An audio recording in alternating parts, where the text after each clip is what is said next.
കേരള ഗാന്ധി എന്നറിയപ്പെടുന്ന സ്വാതന്ത്ര്യ സമര സേനാനി ആരാണ്? ഉത്തരം കെ കേളപ്പൻ. കെ കേളപ്പനാണ് കേരള ഗാന്ധി എന്നറിയപ്പെടുന്ന സ്വാതന്ത്ര്യ സമര സേനാനി. ലോട്ടറി ആരംഭിച്ച ആദ്യ ഇന്ത്യൻ സംസ്ഥാനം ഏത്? ഉത്തരം കേരളം.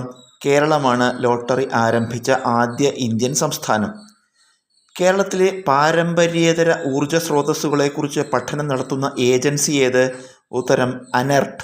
അനെർട്ടാണ് കേരളത്തിലെ പാരമ്പര്യേതര ഊർജ സ്രോതസ്സുകളെക്കുറിച്ച് പഠനം നടത്തുന്ന ഏജൻസി. ക്രിക്കറ്റ് ബാറ്റ് നിർമ്മിക്കുന്നത് ഏതു മരത്തിൻ്റെ തടി കൊണ്ടാണ്? ഉത്തരം വില്ലോ മരം.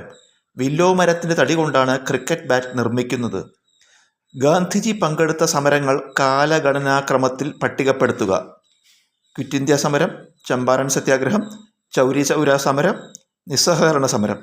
ഇതിലാദ്യം സംഭവിച്ചത് ചമ്പാരൻ സത്യാഗ്രഹം, രണ്ടാമത് ചൗരി ചൗര സമരം, മൂന്നാമത് നിസ്സഹകരണ സമരം, നാലാമത് ക്വിറ്റ് ഇന്ത്യ സമരം. ജലത്തിലൂടെ പകരുന്ന ഒരു വൈറസ് രോഗം ഏത്? ഉത്തരം മഞ്ഞപ്പിത്തം. മഞ്ഞപ്പിത്തമാണ് ജലത്തിലൂടെ പകരുന്ന ഒരു വൈറസ് രോഗം.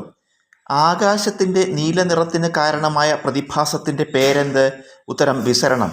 വിസരണമാണ് ആകാശത്തിൻ്റെ നീല നിറത്തിന് കാരണമായ പ്രതിഭാസം. 2022 ഫിഫ വേൾഡ് കപ്പുമായി ബന്ധപ്പെട്ട് താഴെ പറയുന്നവയിൽ ശരിയായവ ഏതെല്ലാം?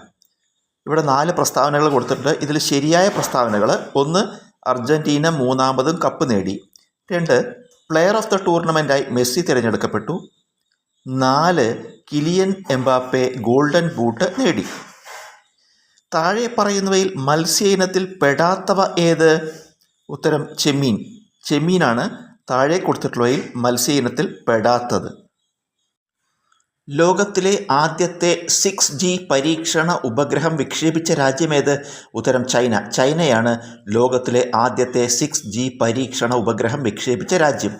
നിയമത്തിന് മുന്നിൽ എല്ലാവരും തുല്യരാണ് എന്നത് ഭരണഘടനയുടെ ഏത് ആർട്ടിക്കിളിലാണ് പറയുന്നത്? ഉത്തരം ആർട്ടിക്കിൾ 14. ആർട്ടിക്കിൾ 14ലാണ് നിയമത്തിന് മുന്നിൽ എല്ലാവരും തുല്യരാണ് എന്ന് പറയുന്നത്. ഏതു വർഷത്തിലാണ് നെപ്പോളിയൻ ബോണപ്പാർട്ട് ഫ്രാൻസിൻ്റെ കിരീടധാരിയായത്? ഉത്തരം 1804. 1804ലാണ് നെപ്പോളിയൻ ബോണപ്പാർട്ട് ഫ്രാൻസിൻ്റെ കിരീടധാരിയായത്.